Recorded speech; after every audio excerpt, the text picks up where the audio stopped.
Hey folks, it's Rich Mack here, and welcome back to leg number 43 of our Around the World journey. We are in Nouakchott, Mauritania, and we are headed south today to San Luis, Senegal. We're going to Senegal today. We're crossing the border, heading south still on the Western African Atlantic coast. Guess there really wouldn't be any other coast in Western Africa. It pretty much is the Atlantic, but anyhow, just forget I said that. And let's take a look at our airplane here. Let's get in our airplane, and it's exciting times for me today because I'm changing up some of my hardware. I can remember what buttons to push. All right, so I'll get into the hardware thing in just a second. Let's get started here. We have my taxi lights on. Clickety click. I got light switches now. Light switches. Sorry, just checking one thing there. And let's release the park and brake. Park and brake.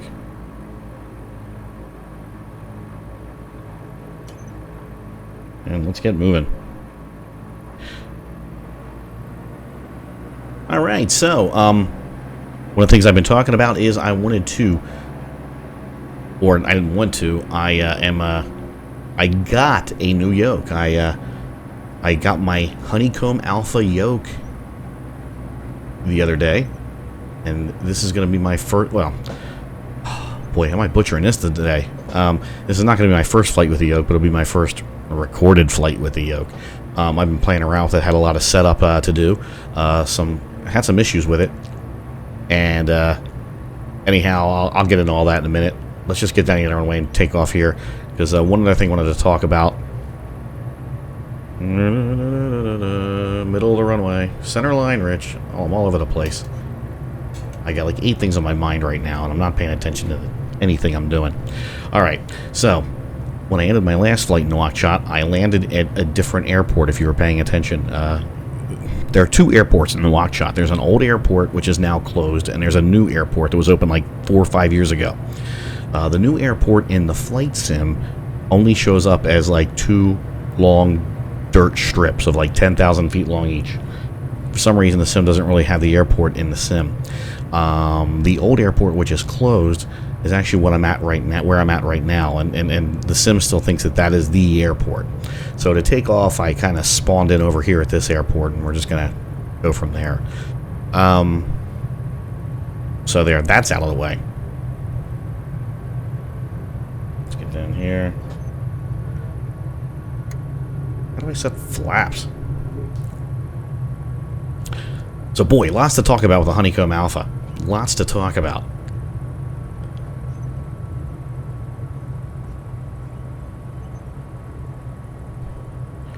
Turn around here.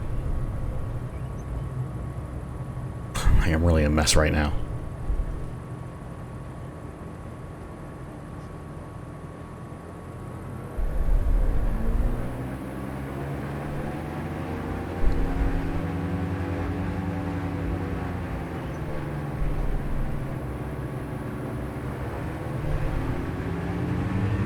Let's get going.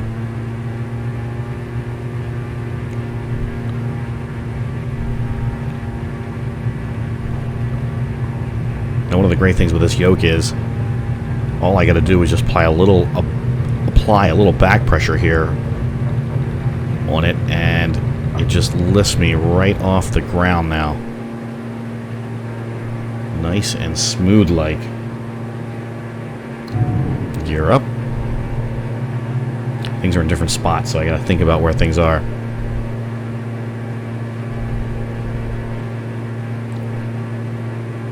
But if I wanted to follow good form, I should fly straight down the other runway.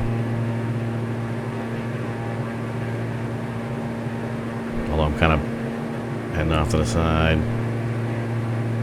Oh, other thing I want to do, and I'll get more into this later, is I want to trim up.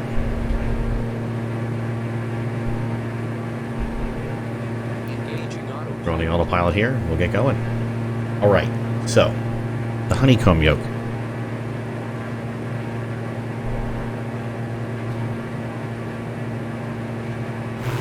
Get out of here.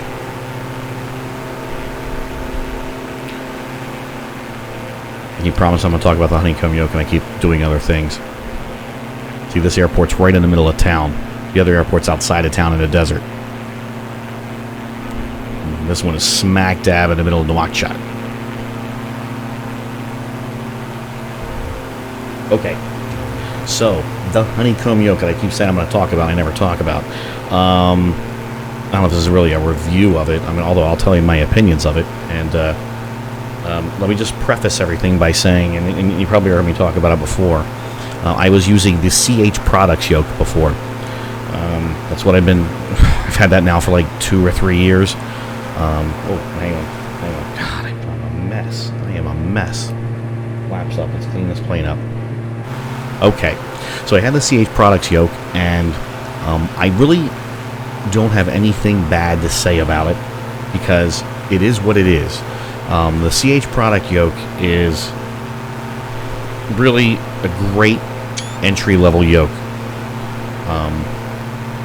It does its job. It may not do the job well, or I can't even say that. It may not do the job great, but it does the job. It's solid. It's solid. The CH Product yoke, besides obviously being a yoke, has several buttons and gadgets and a couple of rocker switches, really like tabs, that you can use for like flaps and gear, and some of the other nonsense. I think it even has a trim wheel built in that I never really used. I got it laying here now and I can't quite see it, but yeah, there it is. Yeah, there's a trim wheel in it that I never really touched, which I probably should have, but I got into a bad habit of not using the trim wheel a lot, which again I'll get into in just a second here. But the CH Product yoke also had throttle levers in it, which was fantastic. So for an investment of like $100, you get a yoke, you get several different buttons that do buttony things. You get a throttle lever. You're kind of all set. The only thing I really needed separate was rudder pedals. So again, not too much to complain about the CH Product yoke. It is a great entry level yoke. But again, I want to stress entry level. So I wanted to take the next step up, and I wanted to get something a lot better. So I went for the Honeycomb Alpha. Heard nothing but great things about it, and I'm very, very happy. Let's put it that way. But there were a couple of caveats or a couple of issues I had with it. So when I first installed it, well, let me back up. Let me back up a little bit more. Because I was losing my throttle levers in the CH Product yoke, I had to go get a throttle quadrant separate. I couldn't get the Honeycomb Bravo because I think you have to be willed that, or you need an act of Congress, or you have to drop about $500+ to get one right now, and I didn't want to do any of those things, so I just went and got a Logitech throttle quadrant. And the Logitech throttle quadrant so far is just fine. I have not had any issues with it. And it's got the 3 throttle levers. It's got 3 rocker switches on the bottom. One I use for my gear, one I use for flaps, and the other one I just started using for trim, but I'll get to that in a minute. Now, when I installed the Honeycomb Bravo Alpha, the Honeycomb yoke, when I installed that, I had some weird stuff happening with the DA62. About, I'd say, roughly 2 minutes into turning everything on, all the systems on in the aircraft, all the electronics would shut down. I never timed it, but it seemed like it was all happening around the same time period. Like about 2 minutes after I turned them on, they all turned off. And I could not get them to turn back on any way I tried. I don't know what the issue was. I know it wasn't an alternator thing, or the batteries hadn't died. They should have been working fine, but they all shut down. So I thought it was probably a key binding issue with the yoke. So I went in and I just unassigned every button and switch and knob and whatever on the yoke. I just unassigned it all. So basically none of it meant anything. Except for there's 5 light switches on the bottom. Beacon, landing lights, taxi, nav lights, and strobe lights. And which I didn't turn off, but I'll go back later. I left those alone. And anyhow, unassigning all the buttons worked. Something in there, it was I think there was a conflict somewhere, and it was shutting all my power down in the aircraft. So right now, I'm not using any of the buttons on it except for the lights. And I'm okay with that. I don't have a problem with that. The reason I really got it was for the yoke itself. Not all the buttons and switches and stuff, although, they're great and, it would help to be able to use them. I'm perfectly happy with that, and there's another reason for that in a minute. It's all kinds of builds on itself, but...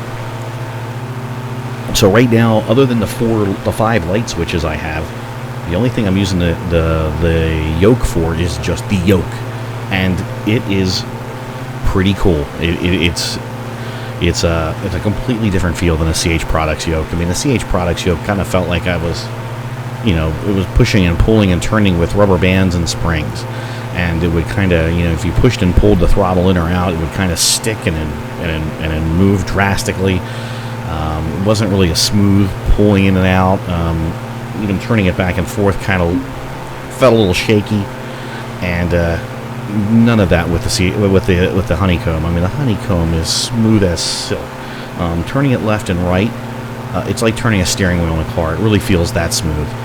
And the biggest difference I see with it is, pushing and pulling the yoke. Elevator controls. So if I push it in to go down or pull it back to go up, there's a huge difference in the fact that it's there's a lot of resistance. It's extremely smooth, but there is a lot of resistance with it. And that's not necessarily a bad thing. What it really does is it forces me to use my my elevator trim a lot.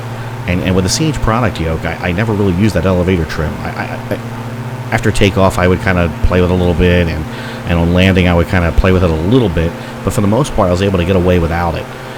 With this yoke, I really need to use it. And it's not so bad because it actually does keep me more level. I tended to bounce up and down a lot when I was hand flying with the CH product yoke, and when I hand fly with this one, it's much smoother, much more controlled.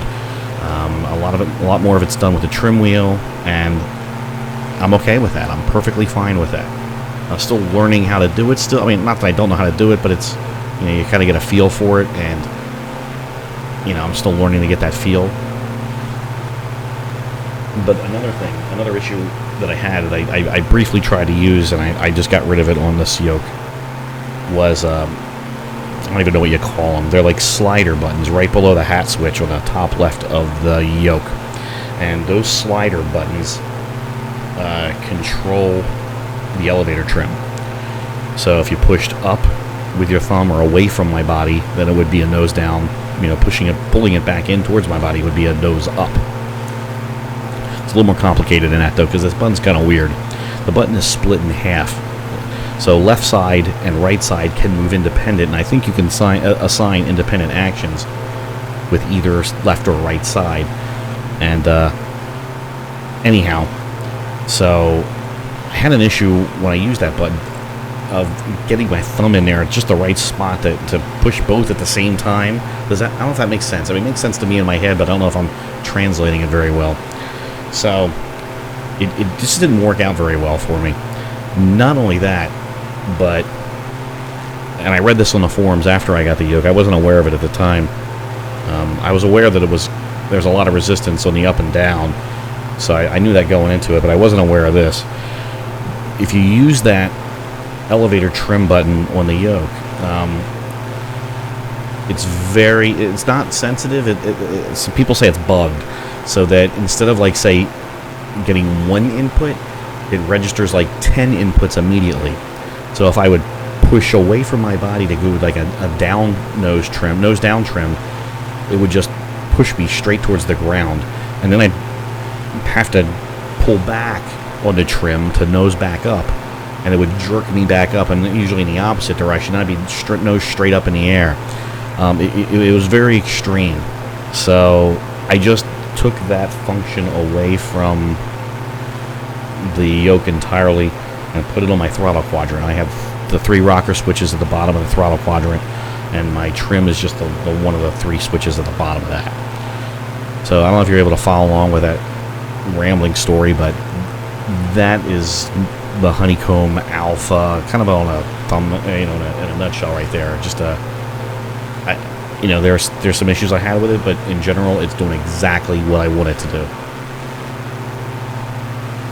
Now, the other thing, and by the way, I find it ironic, I'm explaining all this as I'm just letting the autopilot fly the plane and I'm not hand flying it, but we won't get into that. So now, one of the reasons why I could care less about whether or not I want these buttons to work on the yoke is because I was planning on going out and getting the Logitech multi-panel. That would, I think I could mount that right on top of the Honeycomb yoke, and it had all kinds of switches and a rotary encoder, a knob that I could spin for, you know, like altitude and vertical speed and heading and all that. And it had like a flap switch, and it looked pretty nifty and dandy. I was like, I can use that, and I can ignore pretty much all the buttons anyhow on my yoke. So I was getting ready the other night to order that, and literally in the process of kind of surfing the net to do that. And if you knew me, you know that I have 3 screens here, and when I surf the net, I'm like, I'm doing like 3 different screens at the same time, bouncing all over the place. I swear I'm schizophrenic.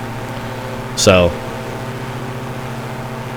what I did was, while I'm in the process of going to, you know, the website to buy the Logitech panel, I see an advertisement on one of the other screens for what's called a Class Echo. And what I saw, what caught my attention real quick, was the Class Echo. I saw it's attached to the top of a Honeycomb yoke, and it's a small digital screen with a rotary encoder on the side and a knob. So in general, it's very simplistic in the fact it's just a touch screen with a knob that you can rotate, you can spin. And I started looking into it, and if this thing does half of what's advertised, it'll probably pretty much, you know, change the experience I have in this flight sim. It looks pretty neat. I can control almost every function of the aircraft on that little touch screen. So it'll be like, I just say hit the altitude button, and then I can turn the knob and adjust my altitude, you know, physically in front of me, instead of having to get in the cockpit and do it. You know, you change heading, vertical speed, go into different screens and set and release parking brake, and you know, do flaps and wheels up, down, all that kind of stuff. It looks pretty. I change radio, you know, change the radio's frequencies, and I'm really rambling right now. But it seems to do literally almost every function of the aircraft from that screen. Hang on, I'm trying to reach in the aircraft real quick. You can even control the G1000 from it. So you can bring up, I think, a G1000. You push a button for that function, and it'll have 10 buttons? 3, 4, 5, 6, 7, 8, 9, 10, no, 12 buttons on the bottom of the G1000. And I think there's actually a button for each one of those. So I could hit button number 10, which is the declutter button, and then do the declutter function, or hit the map button, and actually, you know, and bring up all these, literally on the fly from a physical screen right above my yoke. I can go into the flight plan, and I can go through, and you know, I can navigate down through, you know, the different waypoints, and I could change the waypoints, and I can spin the dial over here, you know, physically. The rotary encoder, it's built into it, and change the waypoints through that. So I almost feel like setting up a camera and showing you guys on a flight what it can do. Let me change my lights, by the way, or turn them off. I don't need my landing or taxi lights. So anyhow, I'm really looking forward to that, the Class Echo. And the other thing about it that's a little on the different side is that it is not sold as a complete unit. It's a kit. So really what you're buying from this guy, and I think it's called a Shake Print. Class Echo by Shake Print. I think Shake Print is really just one guy named Paul from somewhere up in Canada. And I've had a couple of correspondences with Paul, and so far he's been fantastic. He's very quick to respond, very nice, friendly, helpful. Anyhow, what you're really buying from him is a case, which I don't know if it's just if he's got a 3D printer that he prints the case out, or some kind of press that he can press this out. But you're buying a plastic case, I think some like DuPont wires, just for some basic wiring, and the software. I think that's really all you're buying. And then what you have to do on the side is you got to buy a little small, like 4.5-inch screen. It was like, I think it cost me like $55 on Amazon. An Arduino chip or board, and that's kind of really it. Oh, you need I'm looking through all my stuff now.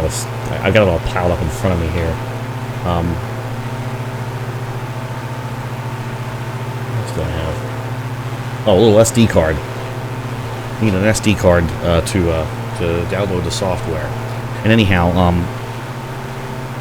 everything from the case and the software, the whole shebang comes out to be about the same price as the Logitech panel, maybe $10 more. So I thought it was a no-brainer. I heard a lot of people talk about the durability of that Logitech panel, and it didn't last them very long. And this is going to be just basically a touch screen and one rotary encoder. And if say the rotary encoder failed, shoot, I put together the kit. I could just break the kit back apart and get a new rotary encoder and put it together. No soldering required. All the wires just attach without soldering. I think you got the tape wires for one step of the process. And he also has like very clear instructions on YouTube for how to put this thing together. But I figured once I get all the parts, it'll probably take me a whopping 20 minutes to assemble it.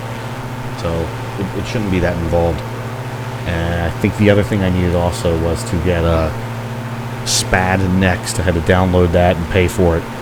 A separate piece of software that actually would recognize his code.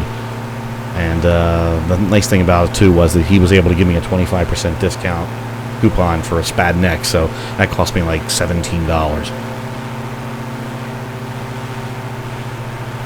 So yeah, anyhow, if any part of this breaks, in my opinion, I can just go out and buy another part to replace it and put it back together again. Since I built the kit to begin with, I should be able to rebuild it if it breaks. And I don't know if it really will break, because there's not a lot of moving parts there, which makes it better. So, she talked a lot there. I rambled for like 20 minutes on that. Back in here real quick and put that up with the range. See, all these functions I should be able to handle through the Class Echo. We're already halfway there.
So, this flight really is going to take us to the southern border of the Sahara. We're going to start to work our way out of the Sahara Desert now. In fact, as you can see, there's a lot more scrub stuff down there than there was before. Our last couple flights, it was pretty much a lot of nothingness below us, but we're slowly starting to get some other colors mixed in with the sand. Still not exactly a tropical paradise down there yet, but hopefully we should improve. And when we get to I think it's pronounced San Luis. You know, the American in me wants to call it St. Louis, but I think they call it San Luis. When we get there, I think we might actually see some trees. Be a nice touch, something a little different.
Still nothing down there as far as villages or towns. I don't even see any roads down. Actually, that might be a road over there. Yeah, there's a road.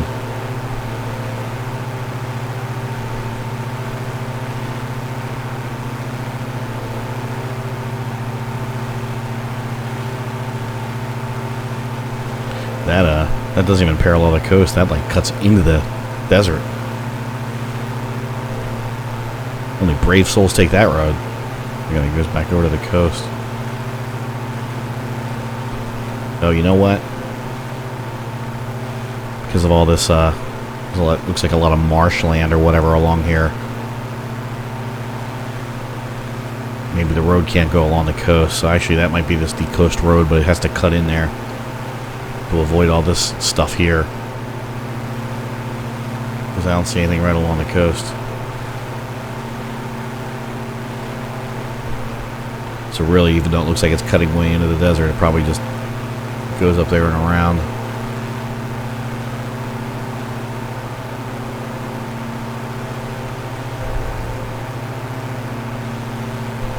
Still very, very flat.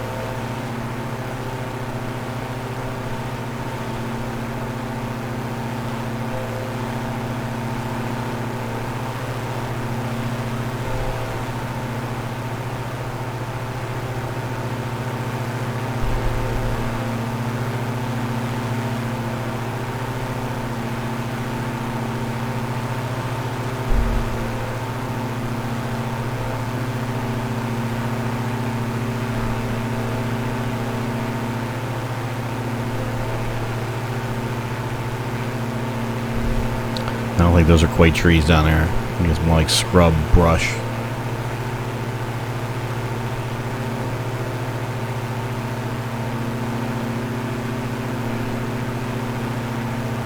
Or maybe just different colored rocks even.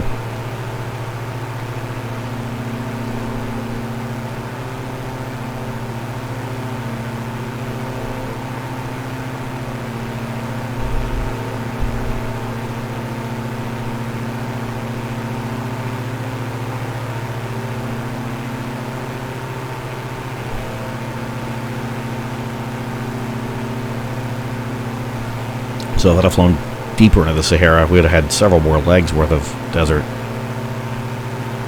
Several more.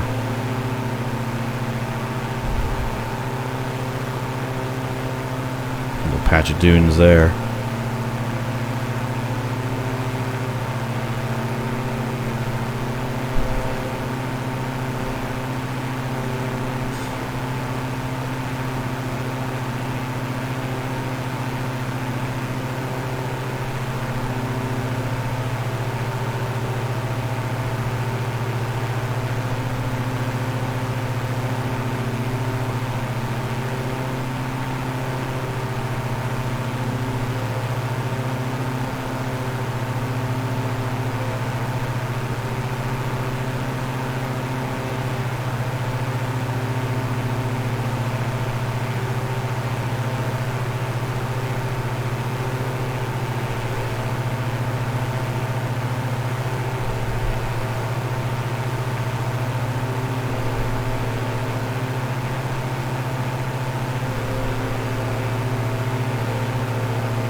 So I'm also curious to see how long it's going to take for the Class Echo to get to me. The Honeycomb took me nearly 2 weeks to get delivered.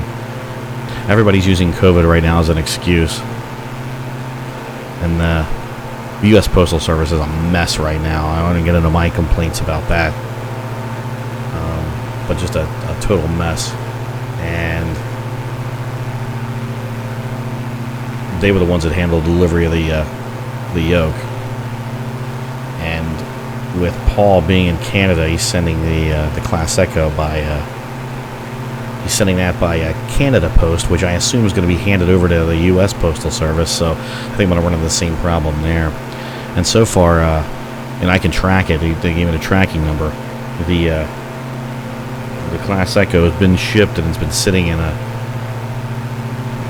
least according to the tracking information, been sitting in the Canadian Post Office for like 3 days now. I don't know if it's actually there or if it's just waiting for a scan at a different location, but I'm not expecting it anytime soon. I think they told me it'd be about 1 to 2 weeks from there to get here. So, just got to put my big boy pants on and wait it out. And all my other components came in, so they're all just laying around.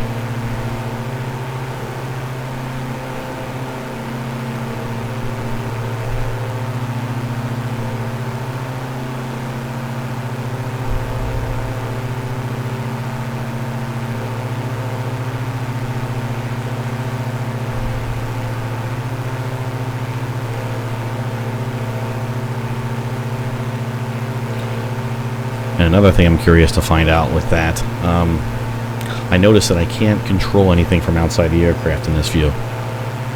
I can't control... You know what? Hang on. Like if I do the lights and all, I just realized something.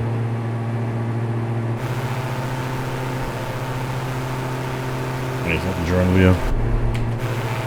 Alright, now this is not the drone view. Let me just see something. Can I turn my landing lights on? So when I'm in a drone view, I can't change anything from the outside of the aircraft, but when I'm in this outside view, I can. This is not the drone view, as you can see. It's just centered on the aircraft.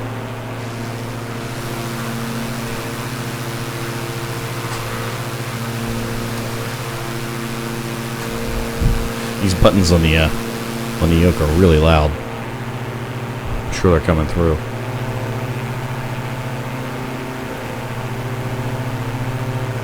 Alright, that was my grand experiment. It's all over with.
So for me, the sim is starting to come together now. Now that I'm getting these pieces here to help me fly, and the patches have been coming out, and generally have been better and better.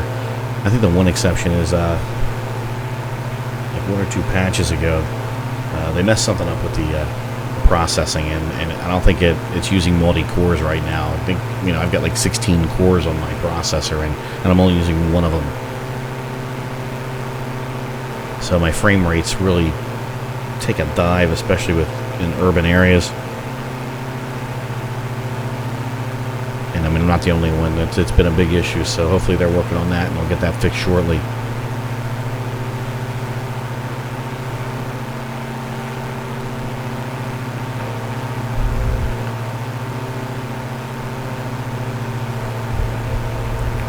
And the other thing for me is my views. I set my views up and they don't work. They're all zoomed in. That's the one that bothers me the most, I think, because I haven't heard anyone else complaining of that. So I feel like there's something weird with my system, and I'm the only person in the world that's got that problem. And that'll never get fixed. And yes, I did submit it to Zendesk, but I'm probably in the back of the list.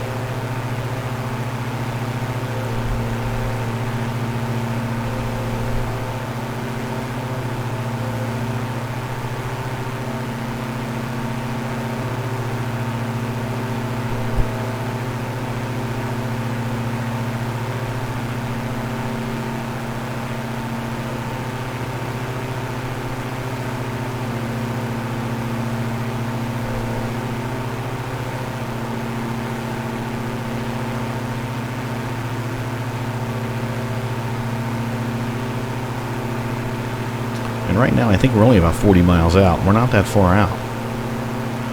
And I've been sitting here talking and having to pay attention. These are fields below us. Those, I think, are actually fields. That's a change of pace.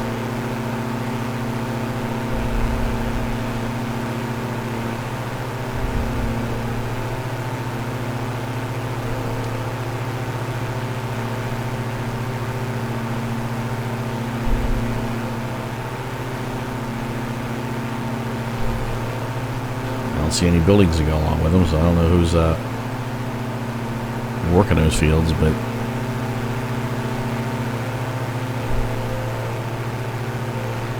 those definitely aren't natural rectangles.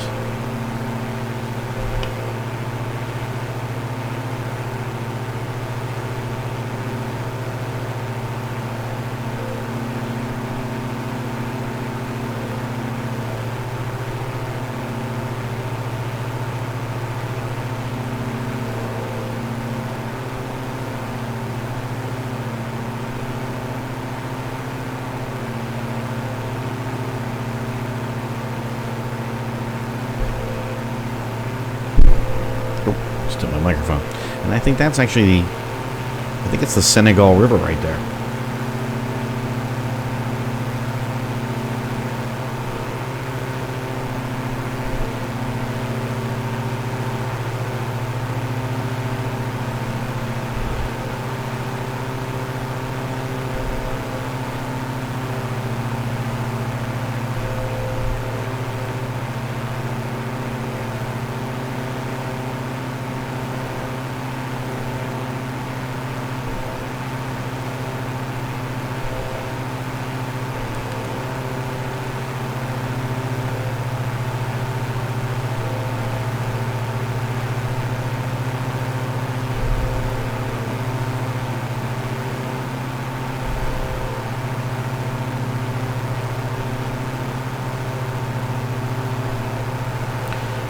And right now, we're only about 30 miles out. We're getting there.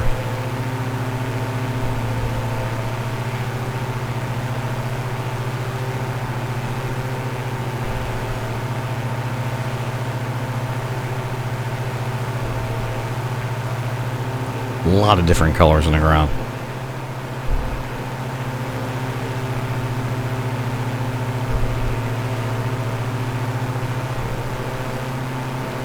You have like sand, and you've got green. Very green along that water. There's red or brown.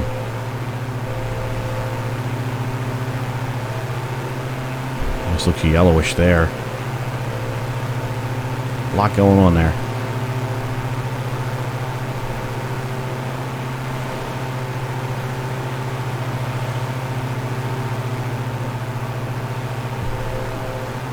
Probably a lot more desert as you get inland past the river.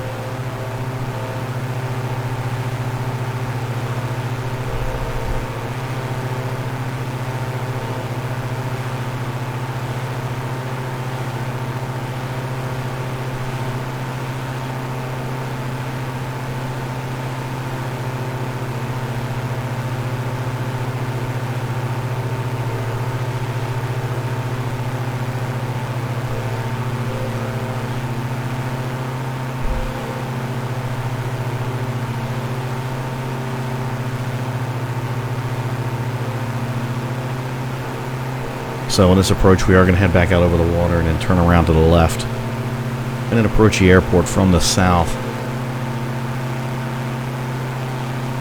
Since we do have a wind out of the north.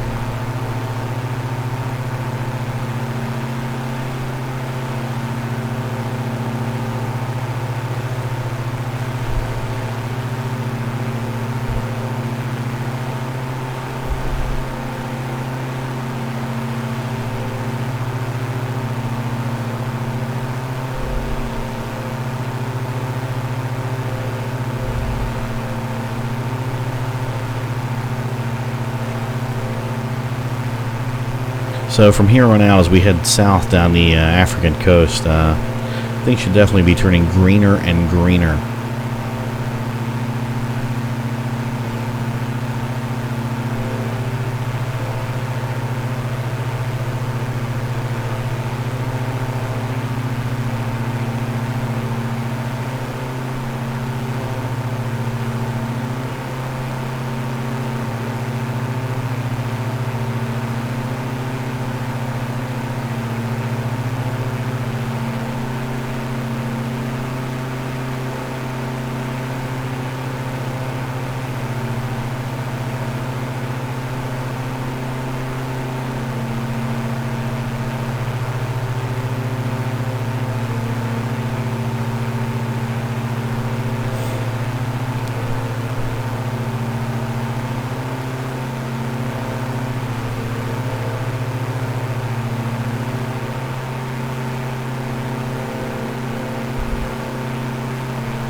That is the airport right there.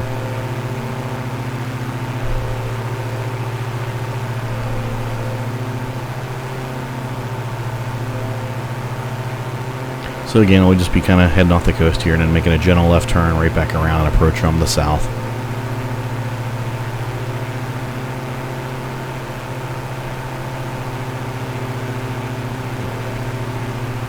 I think we're going to be crossing somewhere right around that inlet.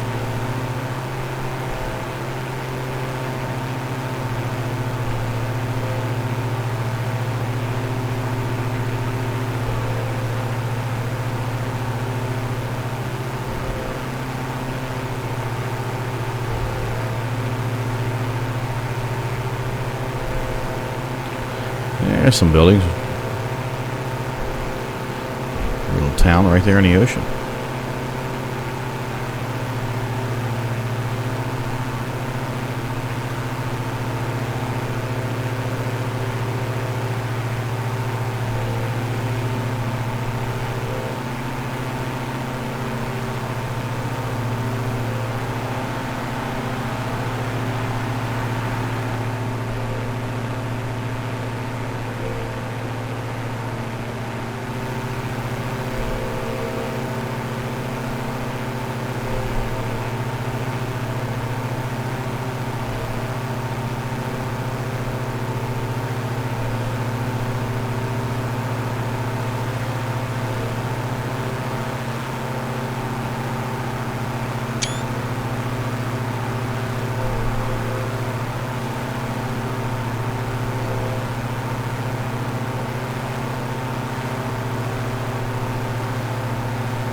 Sam Lewis.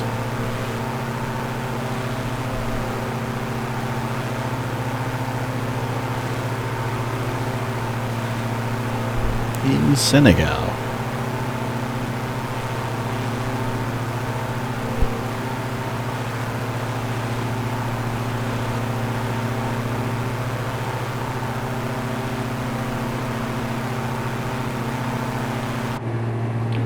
Let's take care of some things in here.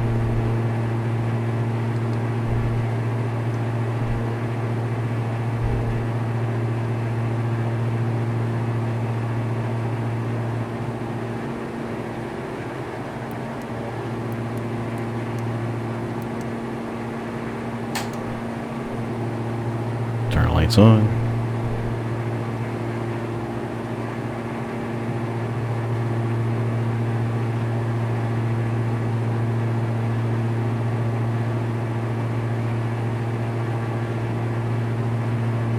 Start working the throttle back, just bleed off a little speed.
Alright, our next waypoint is going to be FN 36 Foxtrot November 36. When we get there, we're going to make a turn to the left, and that's going to line us right up with runway 36. It'll be the distance of about 7 miles at that point, so I'm just trying to get my speed down, which it now is. So once we make that turn, I'll deploy the gear and take us down the takeoff flaps.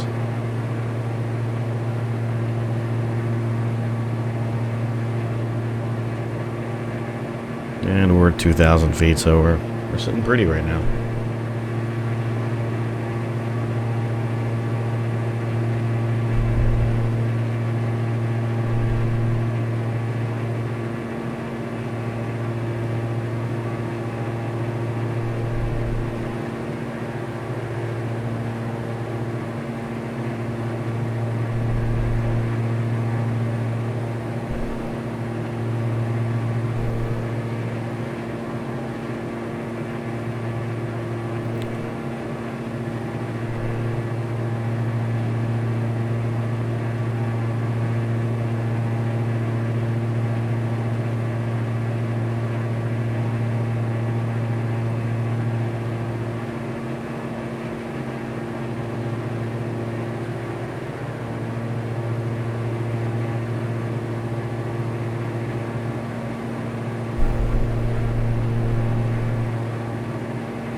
There's the runway. We're all lined up.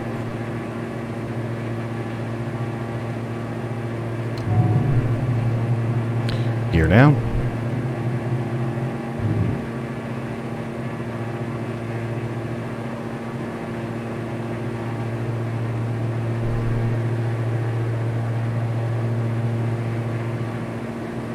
Alright, my plane.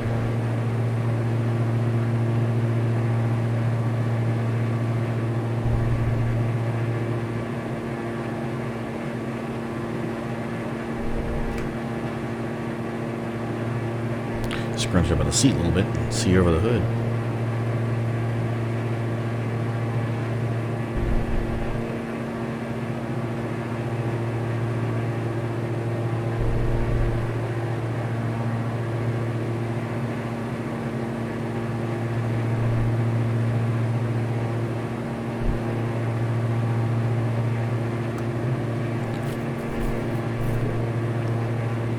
Alright, we're coming in real high. Back on the throttle here. I'm going to go down a pretty steep descent.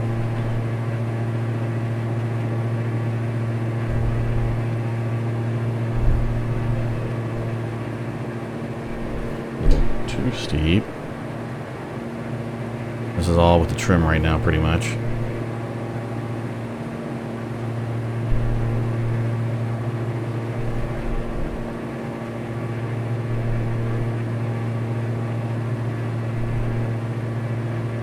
Trim back up.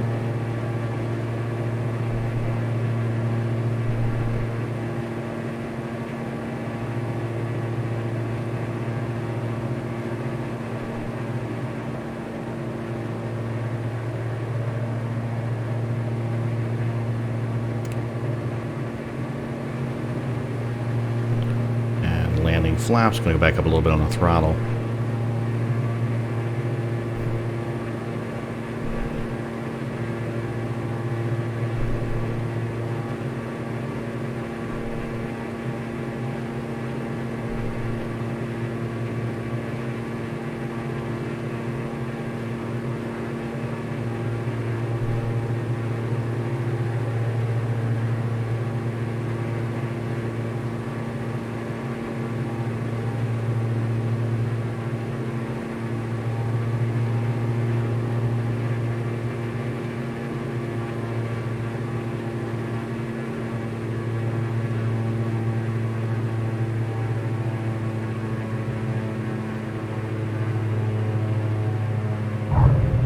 Nope, bounced it. Crap. Again, I kind of attribute that to me still trying to get used to the yoke. Come here. Alrighty.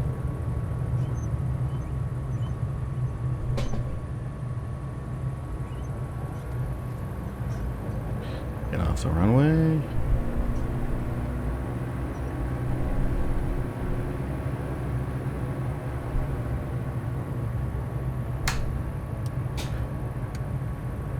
Strobe off.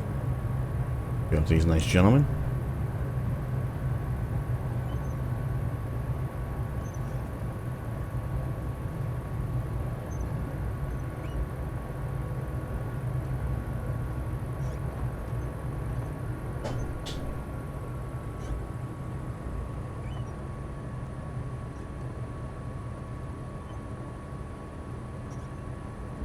No, he doesn't want me there.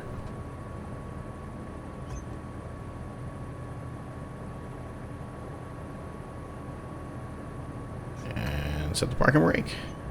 And ladies and gentlemen, welcome to San Luis. Oh my God, San Luis in Senegal. And look at all of those trees. How about that? I think we are finally out of the Sahara. Things are going to turn green. Ladies and gentlemen, thank you very much for joining us on leg number 43, and I hope to see you on leg number 44. Take care.